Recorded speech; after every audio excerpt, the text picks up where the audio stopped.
Herdeiro de um mundo agonizante, nós te chamamos a beleza viva. Itinerante da escuridão selvagem, nós te chamamos a luz gentil. Muito tempo viveste na escuridão, abandona a noite e procura o dia. Com essas poéticas e profundas palavras simbólicas, os três principais oficiantes da cerimônia do grau neófito levam ritualisticamente o candidato para dentro da ordem Golden Dawn, assim como para dentro da luz. Isso não é diferente da explicação dada por Edinger em seu livro Ego e Arquétipo, a respeito do desenvolvimento circular do ego-self, ego-eu, eixo do qual a ânima pode ser a ponte. A noite é o inconsciente e o dia é a consciência expandida. Edinger refere-se a um processo alternado de separação do ego-eu e de união do ego-eu como uma espécie de espiral do desenvolvimento psicológico que perdura a vida toda. Apesar desse processo ser natural da condição humana, o sistema da Golden Dawn age como um agente catalítico que acelera um crescimento orientado para a alma, assim como uma estufa ou uma luz amplificadora influencia a qualidade e o desenvolvimento das plantas. Alguém poderia perguntar qual seria a necessidade dessa aceleração. Considerando o atual cenário político mundial e o fato de sermos não mais, na realidade, nações separadas, mas uma comunidade mundial, a aquisição do máximo de consciência possível é muito importante para a própria sobrevivência do nosso planeta. Além disso, juntamente com a expansiva implementação tecnológica, também devemos estabelecer e manter conexão com a experiência instintiva, transpessoal e fortemente arraigada das camadas mais profundas do inconsciente. E para isso, a Golden Dawn coloca à disposição o seu maravilhoso acervo de símbolos, sacramentos e cerimoniais. É importante afirmar que Israel Regardie não considerava o sistema da Golden Dawn como uma ambígua ou interessante excentricidade oculta da virada do século XX.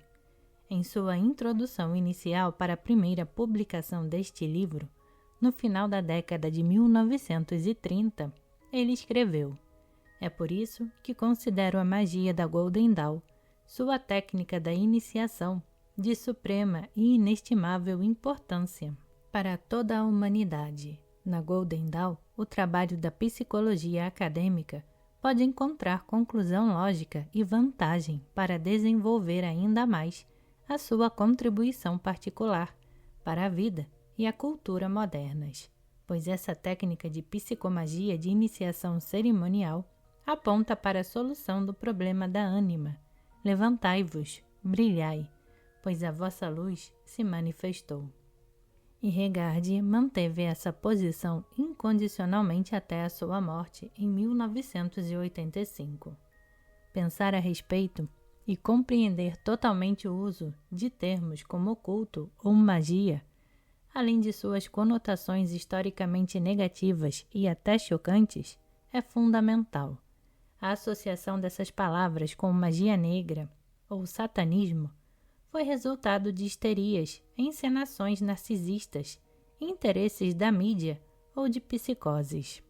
Explorar realmente as artes negras, em outras palavras, assumir o arquétipo da sombra por meio de um sistemático trabalho ritualístico, exige não somente conhecimento, disciplina e treino, como também muito trabalho, para o qual os pretensos amadores são pouco inclinados.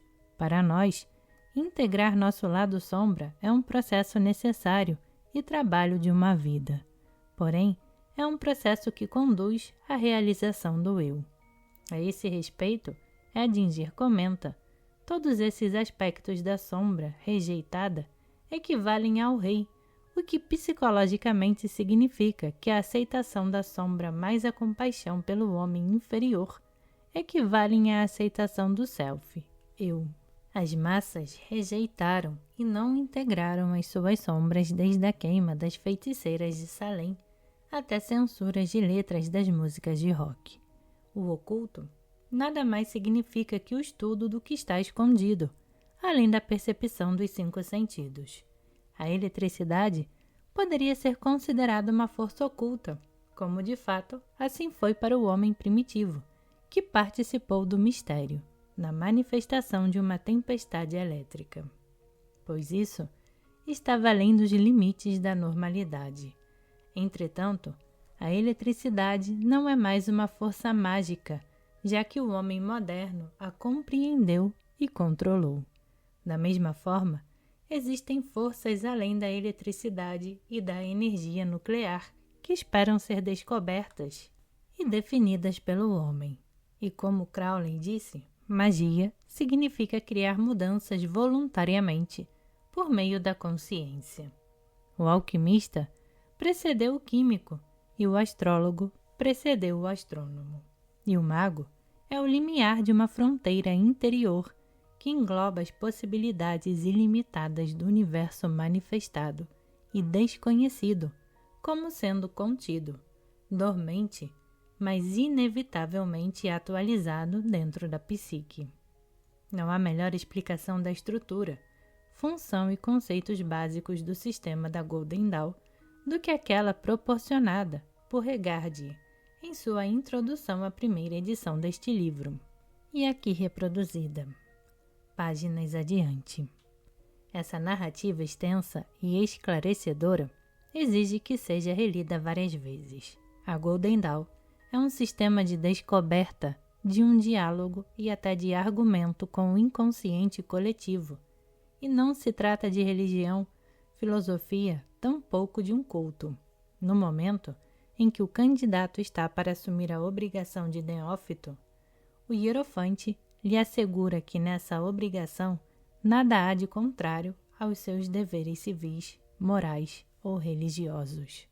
Além disso, o hierofante lembra o candidato para respeitar todas as religiões, pois todas contêm uma centelha do divino. O tema-chave, tanto no grau de neófito quanto no ritual do Adeptus Minor, é o de ser levado para a luz. Essa luz também é referida como Lux na introdução dos volumes 3 e 4 de A Golden Dawn. A excelente análise de Regardie sobre a palavra Inri e as subsequentes correspondências e conclusões gemátricas frutificarão pela meditação e estudo contínuos sobre essa luz. Mas um verdadeiro segredo de todo o sistema é que essa luz não é uma construção metafórica ou filosoficamente especulativa que signifique graça, espiritualidade ou cura, apesar de a luz proporcioná-las todas. Mas é uma força real que, apesar de independente do homem egóico, pode ser gerada pelo ser humano mediante o uso de sua consciência para fazer acontecer mudanças voluntariamente. Apesar de a chamada nova física ter começado a aproximar-se com alguma variedade de modelos teóricos dessa força, a brilhante obra de Fred Alan Wolfe, em livros como Onda Estelar, foi a que melhor conseguiu explicar Lux e a razão de ser pragmática, não apenas da base da Golden Dawn, mas porque ela funciona. A obra de Wolfe ressoa o salto intuitivo de Regardie de 50 anos atrás, quando este sentiu, conforme citação anterior, que a psicologia encontraria sua conclusão e vantagens lógicas dentro do sistema Golden Dawn. Mesmo que Wolfe não tenha feito nenhuma referência literal à ordem ou a Lux em si, ele desferiu um golpe fatal ao modelo clássico da física da teoria psicológica, enquanto o modelo mecânico de Quantum vinha sendo secretamente urdido dentro da profunda simbologia e técnica iniciatória do sistema da Golden Dawn por muitos anos. Para citar Wolfe, meu sonho é que a física quântica seja a ponte entre a ciência e o misticismo, Dessa maneira, ela deverá levar os pensadores e os pesquisadores a uma nova visão do comportamento humano. B.F. Skinner não estava tão errado em tratar o comportamento cientificamente, mas ele foi o Newton dos comportamentalistas. Agora estamos à procura do Einstein e do Bohr do comportamento para desenvolver o modelo quântico dos seres humanos.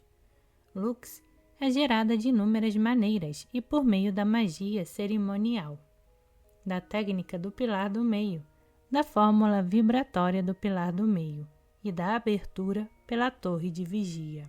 Em magia cerimonial, eu aconselho o iniciante a não tocar nessa particular cerimônia até que se sinta bem introduzido no conteúdo iniciático e na segurança da segunda ordem, seja por seu trabalho pessoal, seja dentro de um grupo.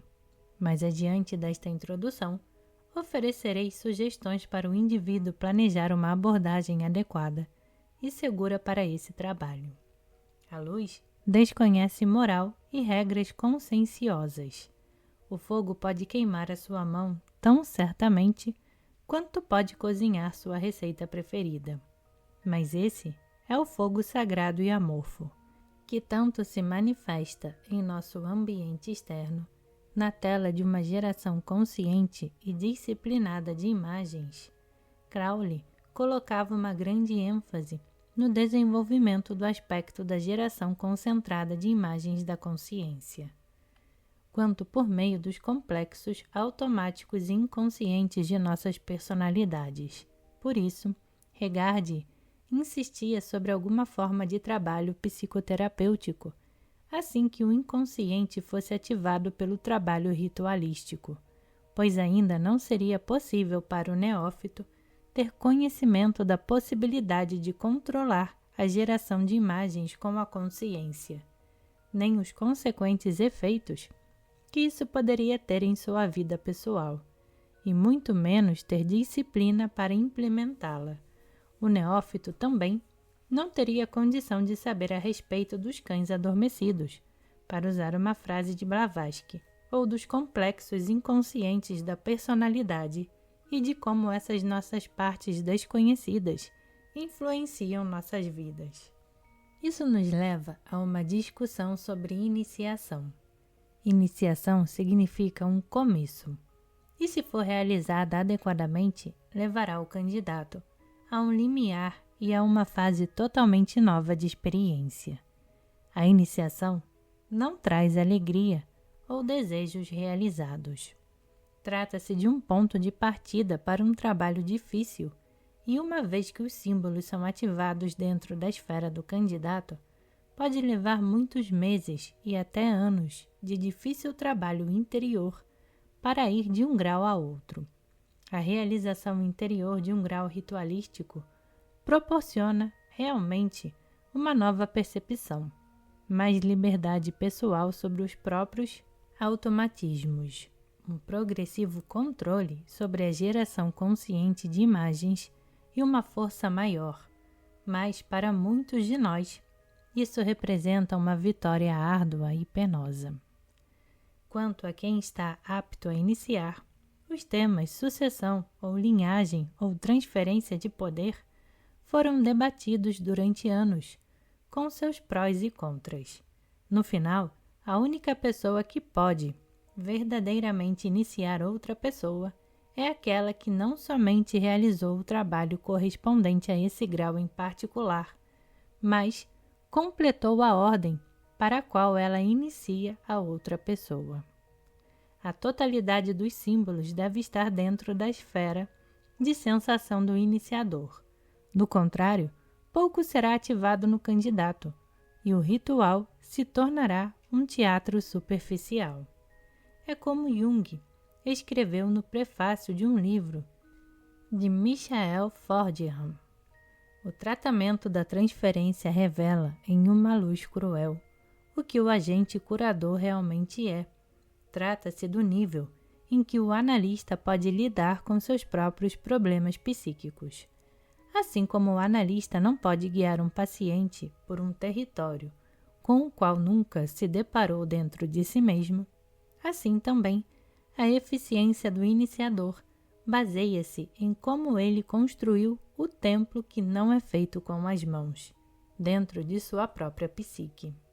Ao final da década de 1960, as sementes de meu destino estavam ativamente fertilizadas para o que mais tarde compreendi ser a minha dança pessoal com o inconsciente. O processo da iniciação mágica, o sistema da Golden Dawn e a tradição do mistério ocidental.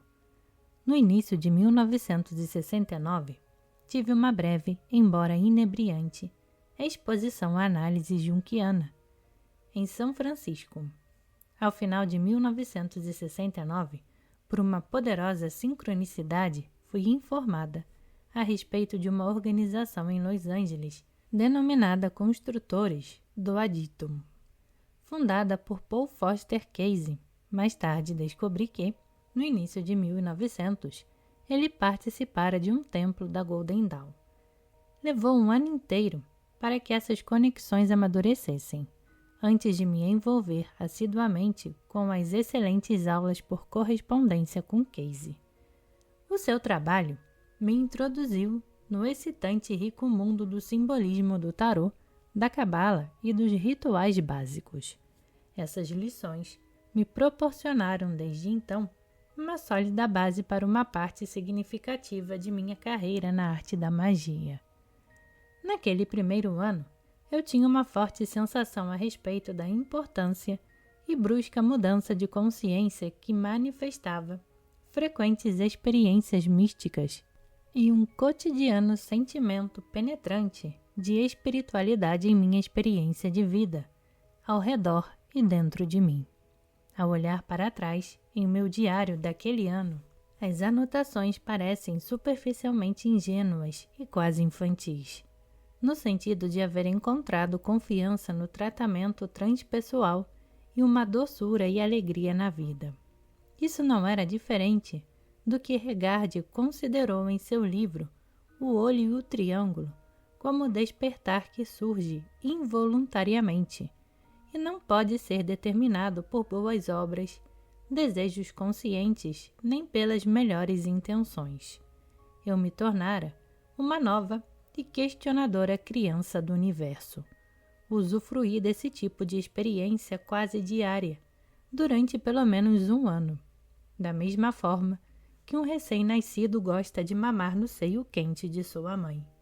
Mas a criança tinha que crescer para uma maior consciência e luz, e apesar de seguir com prazer, motivação e alegria, a responsabilidade, o trabalho árduo e até a dor da luta e da perda foram inevitáveis, pois o contato psíquico com os deuses apresenta o desafio para uma consciência maior e para um crescimento interior bem além da segurança do útero, do nascimento e do seio materno.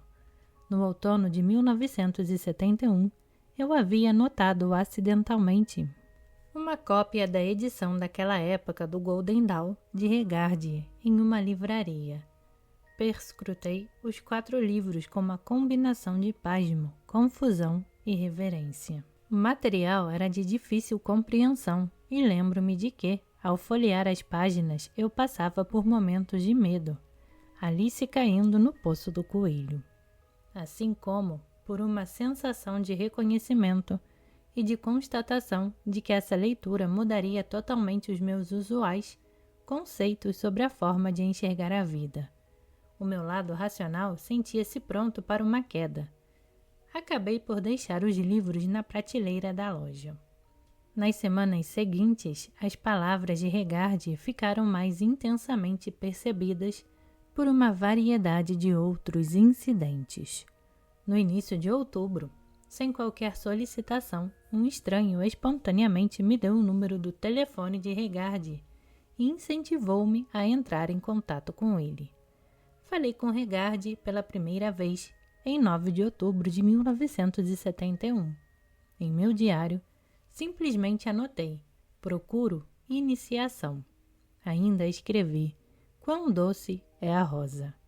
Naquela época eu não tinha a mínima ideia de quão poderosas eram aquelas simples palavras, seu significado e as imagens que elas geravam, e o que elas representariam para mim nos 15 anos seguintes.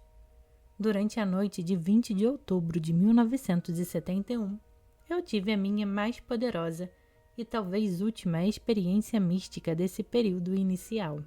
Enquanto meditava sobre o eremita na carta de tarô, eu percebi uma consciência separada, diferente de minha própria consciência, e que eu sentia estar claramente comunicando o seguinte, por meio de uma percepção interior: venha, junte-se a mim nas alturas e apreciaremos a aurora, surgindo antes que os outros percebam que chegou a hora de despertar. Corra, rápido, para que você também possa cantar comigo e exultar na luz da manhã.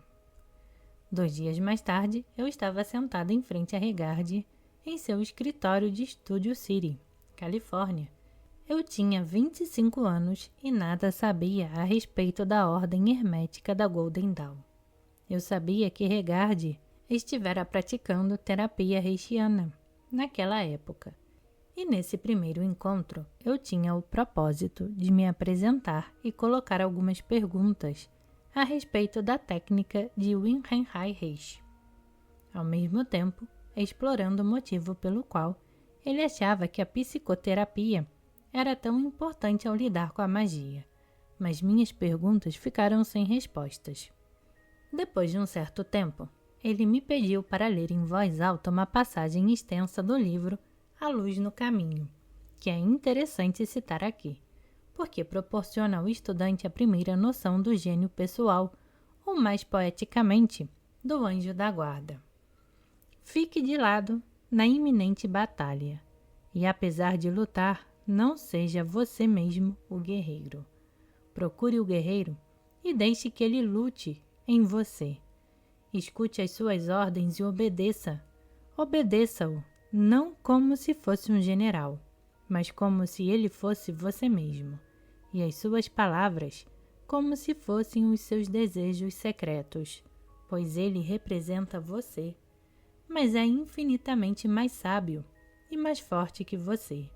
Procure-o, pois no furor e na pressa da luta você pode não percebê-lo, e ele não o reconhecerá sem que você o reconheça primeiro. Se o seu grito alcançar seu ouvido receptivo, então ele lutará em você e preencherá o monótono vazio que está em você. E se isso acontecer, poderá então passar pela luta e pelo frio, incansável, ficando de lado e deixando que ele lute por você. Dessa forma, todos os seus golpes atingirão o alvo. Mas, se deixar de procurá-lo, se você não o reconhecer, então não haverá segurança para si. O seu cérebro vacilará, seu coração ficará em dúvida, e na poeira do campo de batalha, sua visão e seus sentidos falharão, e você não conseguirá distinguir seus amigos de seus inimigos. Ele é você mesmo, e no entanto, você é limitado e passível de erro. Ele é eterno e seguro. Ele é a verdade eterna, desde que esteja em você e se torne o seu guerreiro. Ele nunca o abandonará, e no dia da grande paz, ele se tornará uno com você. Eu me submeti a uma terapia reichiana com Regard por um período de aproximadamente 2 anos. Além do método terapêutico de Reishi, ele ainda integrou algumas técnicas básicas de pranayamas da yoga e ajustes quiropráticos. Ocasionalmente, ele também procurava ativar o chakra situado abaixo do osso externo e acima do plexo solar, que na árvore da vida corresponderia a Tiferé. Em pouco tempo, comecei a sentir os fluxos aos quais Reishi se refere em seus livros e que outras pessoas experimentaram nesse trabalho terapêutico. Mas a experiência com a ativação desse específico chakra foi impressionante. Em certa ocasião, percebi uma esfera brilhante e pulsante no centro do meu corpo, que parecia uma bola de tênis eletrizada.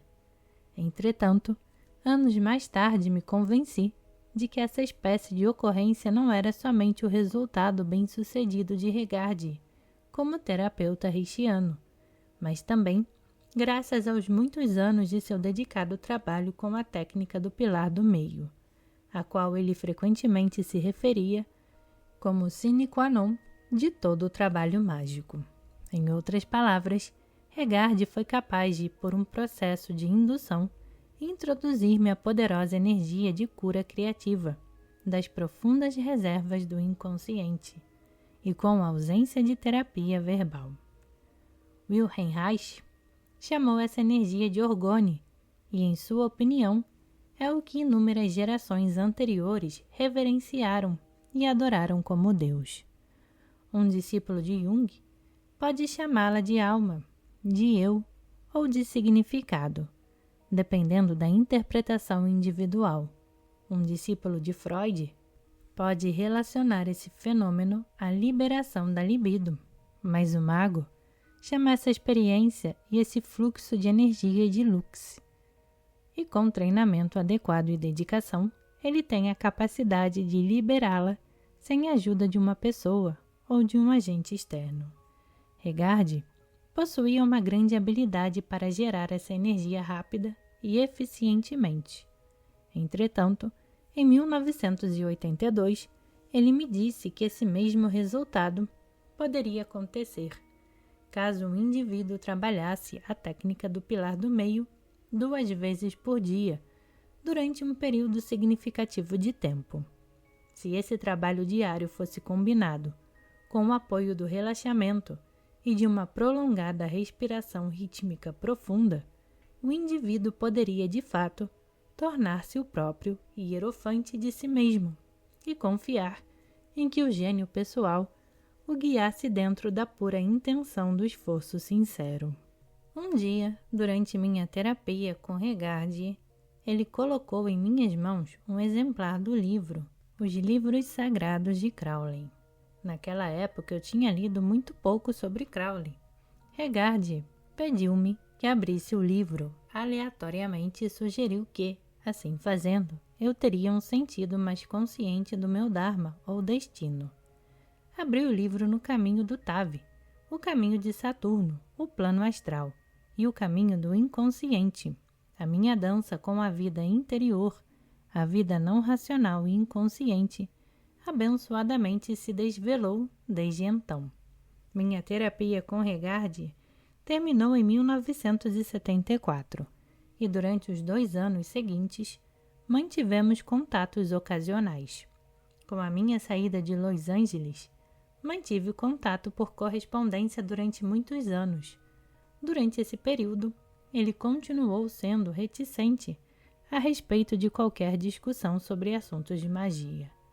Em 1979, eu passava por uma fase de ansiedade e de aguda depressão, quando ele sugeriu que eu começasse a trabalhar diariamente o ritual de banimento do pentagrama durante um ano inteiro e em completo silêncio. Foi quando a maré virou e essa foi a minha verdadeira entrada na prática da magia. Em 1981, Regardie me presenteou com cerca de 200 peças de material de magia e de equipamentos acumulados durante toda a sua vida e que atualmente estão guardados no cofre de um banco. Eventualmente, eles serão doados ao Warburg Institute de Londres para serem preservados às futuras gerações que se interessarem pelo assunto. Nessa mesma época, Regardie também doara seu equipamento alquímico prático para outro amigo. Ele havia secretamente mantido um laboratório alquímico em uma garagem vizinha de sua casa por quase 10 anos. Apesar de os conceitos iniciais de Regardie com relação à pedra filosofal refletirem que o processo alquímico dizia respeito a uma transformação espiritual, nos últimos anos que precederam sua morte, ele mudou esse pensamento e passou a acreditar piamente na pedra filosofal. Ele havia me contado a respeito dessa pedra, da qual se extraía uma parte bem pequena para ser misturada a uma pequena dose de vinho branco e ingerida diariamente. Ele também se relacionava com vários físicos e matemáticos de todo o país que silenciosamente trabalhavam em uma solução científica dessa pedra. Não se tratava absolutamente da fantasia de um homem caduco tentando desafiar a inevitabilidade da morte. Metaforicamente, ele representava Leonardo da Vinci tentando reproduzir os desenhos intuitivos de sua concepção de uma máquina voadora. Entre 1981 e 1983, estudei magia com Regardie em sua casa e em seu templo pessoal de Sedona, Arizona. Centenas de horas de instruções pessoais, conversa estimulante, rituais práticos, treinos em magia e caloroso companheirismo substituíram sua reserva em falar sobre assuntos de magia, como fizera 10 anos antes. Esse período que passamos juntos foi um tempo de verdadeiro asilo para mim, experimentando a atmosfera imaculada, mas primitiva, de sua residência de Sedona, com seu cenário de rochas vermelhas e um silencioso estilo de vida que contribuíam para o romântico conceito de retiro mágico. No verão de 1983, viajamos juntos para Fiji, Austrália e Nova Zelândia por motivos mágicos e pessoais. A sua carreira em magia havia fechado um círculo com a sua reconexão com o legado de Felkin, na Nova Zelândia, e fortes sentimentos e memórias haviam tocado Regardie, com uma intensidade inquietante. Certa vez, ele mencionara que todos os gigantes da magia haviam morrido, e enquanto estávamos na Nova Zelândia, ele se preocupava com quem poderia continuar a obra que ajudara a preservar por mais de 50 anos. Ali, comprei um romance de Marie Renaud para ler na viagem monótona do avião. O título provou ser profético. Quando voltamos aos Estados Unidos, nunca mais nos vimos e Regardie morreu 2 anos mais tarde. O romance que li no avião tinha por título O Rei Deve Morrer. A obra e o legado de Regardie representam uma ponte entre os magos vitorianos e o estudioso investigador moderno. Mas a questão crucial é como um estudioso poderia abordar e beneficiar-se de uma tão vasta e complexa riqueza de simbologia e de rituais sem a ajuda de um orientador ou o suporte de um grupo de trabalho. E o mais importante é como poderia o sistema da Golden Dawn fazer diferença na maneira comum de o indivíduo experimentar a vida. Estou convencida de que trabalhando assiduamente, ou como Crowley diria, trabalhe cegamente, estupidamente, desorientadamente, pois ao final não fará diferença. A absoluta virtude está no trabalho em si. É uma atitude essencial a ser assumida nesta obra, e é realmente um trabalho árduo. Conheço 2 mulheres que intuitivamente decidiram realizar a cerimônia do neófito, imaginando os papéis dos oficiantes enquanto agiam como neófitos. Apesar da ausência de um hierofante que presidisse a cerimônia, cujas fórmulas mágicas elas poderiam não entender na época, os resultados foram notáveis em termos de crescimento da magia individual, e eventualmente elas se ligaram a um templo ativo. Sobre sua abordagem a este livro, eu gostaria de apresentar algumas sugestões. Durante as primeiras semanas, leia a introdução de Regardie à edição original aqui contida.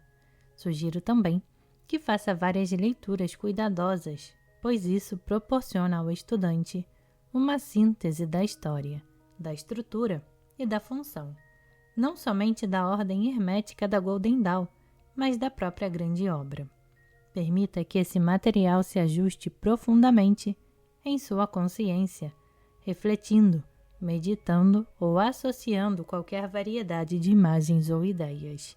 Além disso, aconselho a ler a primeira preleção do conhecimento e imediatamente começar a tarefa de memorizar o alfabeto hebraico e suas correspondências que aí se encontram. Dentro desse sistema, o alfabeto hebraico não tem nenhuma conotação religiosa ou sectária.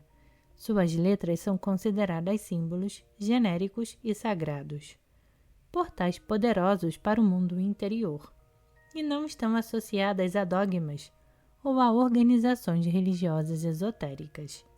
Uma maneira conveniente de memorizar essas letras é desenhá-las em cartas individuais, da mesma maneira com que fomos familiarizados com o alfabeto na escola elementar, ou em cursos de línguas, como forma de adquirir um vocabulário. O passo seguinte é adquirir um caderno de anotações e iniciar um diário de magia, que deve ser usado cotidianamente, mesmo que seja só para registrar que nada foi feito em um determinado dia, ou que você estava adoentado. Durante anos, ouvi muitas desculpas de quão difícil é manter um diário, que não tem sentido ou simplesmente por ser inconveniente, mas o diário é essencial, não apenas porque significa manter os passos do nosso progresso, mas por se tornar o meio de exercer um diálogo ativo com o mundo interior e com o nosso inconsciente. A maneira pela qual um diário é mantido varia de acordo com a personalidade de cada um, mas, além de data, hora e registro do trabalho com magia, é possível incorporar, de acordo com a preferência do estudante, sonhos, fantasias, sensações corporais, acontecimentos do dia, sincronicidades, aspectos astrológicos e trânsitos, e mesmo imagens espontâneas. Nesse ponto, eu aconselho o estudante a assumir o compromisso de realizar o ritual de banimento do pentagrama 2 vezes por dia durante um ano. E isso deve ser acompanhado do voto de silêncio, o que significa não falar a respeito do trabalho pessoal com amigos, mesmo que tenham essa afinidade. O propósito é começar a construir com o pensamento, isto é, prestando a atenção a um sistema específico de símbolos. Eles se estabelecem dentro da esfera da sensação ou da aura, da mesma forma que o escultor cria suas obras com argila. A luz astral, como a denominou o ocultista Eliphas Levi, é flexibilizada pelo pensamento focalizado e concentrado. Os símbolos assim criados na aura agem como um portal para a cura, inspiração, proteção, orientação e previnem o contágio emocional e psicológico. Afinal, quantos de nós nos sentimos esgotados perto de uma pessoa deprimida ou influenciados por um ambiente negativo? Utilizando como guia a descrição desse ritual na primeira preleção do conhecimento, inicie o ritual com a mão direita bem estendida para a frente, pois o banimento do pentagrama começa exatamente do lado oposto do quadril esquerdo. Depois vai traçando um grande V invertido até o quadril direito, indo para cima e externamente até o ombro esquerdo, passando para o ombro direito, para depois se reconectar com o ponto de partida.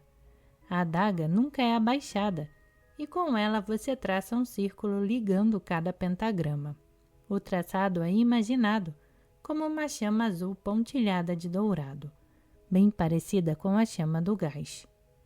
Os 4 arcanjos são imaginados como imponentes figuras que trazem ar refrescante do leste, água limpadora do oeste, fogo purificador do sul e terra estabilizadora do norte.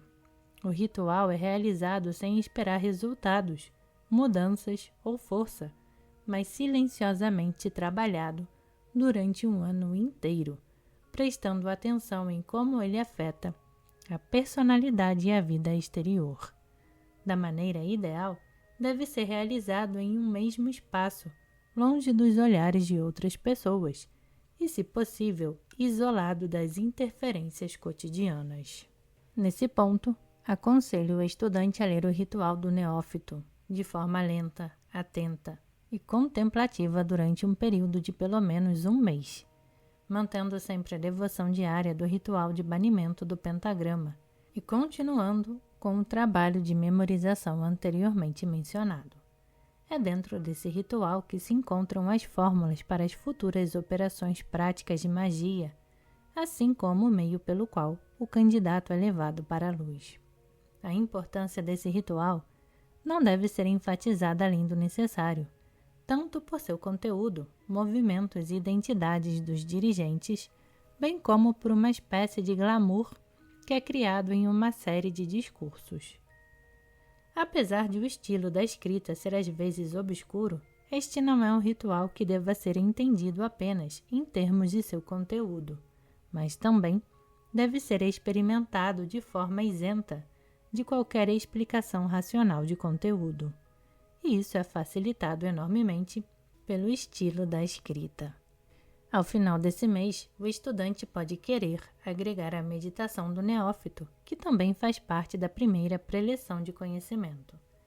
Embora Regardie nunca tenha se mostrado particularmente atraído ou impressionado pelas meditações simples, ao final de cada preleção de conhecimento, eu as considero de grande valor.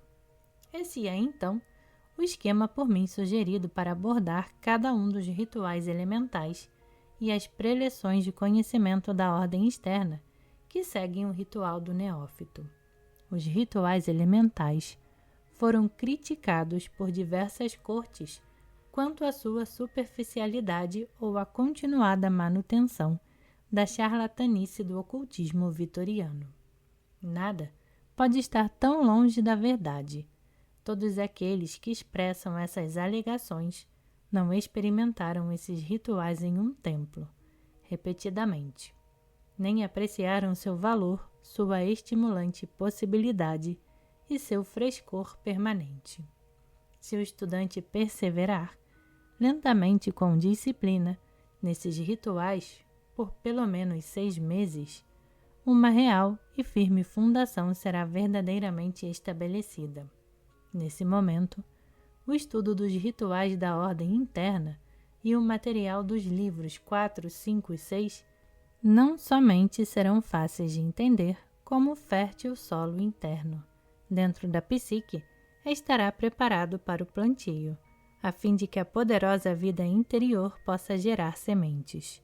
Nesse ponto, o estudante deve começar a ser persistente em sua atenção aos documentos, considerando que uma vida inteira nunca exaurirá sua impressionante riqueza de possibilidades e inspiração. Finalmente, lembrando a justa advertência de Regardie, o sistema enoquiano de magia deve estritamente ser deixado de lado, até que todos os pontos deste livro tenham sido devidamente aprendidos e, consequentemente, todas as correspondências devidamente memorizadas, todas as técnicas compreendidas e todos os rituais experimentados. Todas as sugestões anteriores pressupõem um estudante trabalhando sozinho, e essa forma de trabalho pode ser muito eficiente para se aproximar do santo anjo da guarda ou gênio pessoal, prestando atenção a essa percepção interior, inspiração e orientação. Pessoas ou situações certas estarão automaticamente disponíveis para ele à medida que esteja pronto, como é frequentemente citado no aforismo oculto. Quando o estudante estiver pronto, o professor aparecerá. Portanto, deve haver uma atitude relaxada na persistência ao trabalho, sabendo que somos guiados apesar de nós mesmos. Por outro lado, o estudante pode, eventualmente, ser levado ao contato com um grupo. Então, os seguintes tópicos são importantes para uma reflexão. Todos os grupos possuem uma hierarquia, mesmo que isso seja calorosamente negado. Regardie sentiu que o sistema da Golden Dawn era particularmente eficiente na ativação das partes mais obscuras ou desconhecidas de cada membro, Isso pode ser verdade, mas eu pessoalmente observei que qualquer grupo, até aquele que tenha melhor intenção em seu propósito, ainda se depara com projeções de todos os tipos e até mesmo com o problema do poder. Um certo professor meu, talentoso e criativo, há muito tempo comentou que a próxima grande fronteira para a pesquisa psicológica, além da atual fascinação pelos estudos sexuais, era o poder. A participação no esforço grupal envolve automaticamente projeções de pais ou irmãos, e o material genético de cada pessoa entra em jogo. A única salvaguarda do estudante nessas situações é a consciência, que não é fácil de ser acessada. Regard considerava que a única maneira de um indivíduo lidar com esses conflitos seria fazendo psicoterapia paralelamente a seu trabalho com magia. A inflexível insistência dele sobre esse assunto merece ser cuidadosamente examinada. Certo dia, enquanto dirigia de Falstaff, Arizona, de volta para casa, com um tempo chuvoso, Regard me disse que levara 7 anos para se recuperar de sua separação com Crowley. Em algum momento, John Fortune ofereceu-lhe repouso e hospedagem em sua casa de campo, nos arredores de Glastonbury, Inglaterra. O jovem Regard para lá se dirigiu, a fim de se curar e planejar sua vida daquele momento em diante. Fortune estava fascinada pelo novo método de autoexploração denominado análise freudiana e até se propôs tornar-se uma analista estagiária. Esse termo significava que o analista não fora submetido às exigências de treinamento, educação e licenciatura, medidas adotadas nos Estados Unidos depois da Segunda Guerra Mundial, mas que estudava particularmente com um mentor, que frequentemente se tornava o analista do estagiário. Eu poderia dizer que Fortune teve uma grande influência sobre Regard naquela época, no sentido de ajudá-lo com uma adequada explicação do caos e do abandono pelo qual ele passara até aquele momento, assim como supri-lo de uma ampliação de entendimento sobre a futura direção de sua vida dentro do contexto de seus interesses em magia e misticismo. Mais tarde, Regard passou pela análise junguiana e pela terapia reichiana em Nova York. Apesar de respeitar profundamente os conceitos teóricos de Jung, ele achava que a técnica de Reishi era muito mais eficiente do que a livre associação, a interpretação dos sonhos ou a análise verbal da transferência. Em minha opinião, apesar de a abordagem das duas terapias ter seus méritos e limitações, estou mais convencida de que a empatia entre terapeuta e cliente é um tópico mais relevante do que a orientação. Eu sugiro ao estudante engajado em terapia, combinada com trabalho de magia, a leitura da primeira edição do livro Psicoterapia, um texto básico, de Robert Langs, como um guia, prestando particular atenção ao que Lang se refere como framework, estrutura. A estrutura, ou T- de Jung, é universal e essencial, e é o terapeuta que, mantendo-a da melhor maneira, determina o resultado e a eficácia da terapia.